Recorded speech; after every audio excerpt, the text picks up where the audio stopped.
అంగలకూతురు కొత్త కాలువ దగ్గర జరిగినటువంటి అగ్ని ప్రమాదంలో 4 కుటుంబాల వారు కట్టుబట్టలతో రోడ్డు మీద నిలబడాల్సిన పరిస్థితి మనం చూసాం.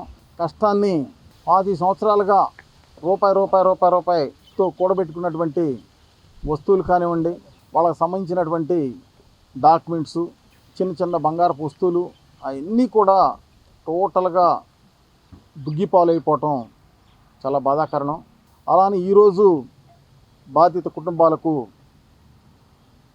ఒక 3 బీరువాలు, ఎందుకంటే ఏ చిన్న వస్తువు దాచుకుంటానికి కూడా వీళ్ళకి అవకాశం లేనటువంటి పరిస్థితి. కనీసం దాతలు ఏదన్నా ఇచ్చినటువంటి చిన్న వస్తువులు కానివ్వండి, చేతిలో ఉన్న ₹1 దాచుకోవాలన్నా కానీ ఎక్కడ పెట్టుకోవాలో కూడా తెలియని పరిస్థితుల్లో కనీస అవసరం బీరువా ఇవాళ ఆ బాధితులకు ఇవాళ ఈ బీరువాలు అందించడం జరిగింది. దాంట్లో ముఖ్యంగా మా సోదరుడు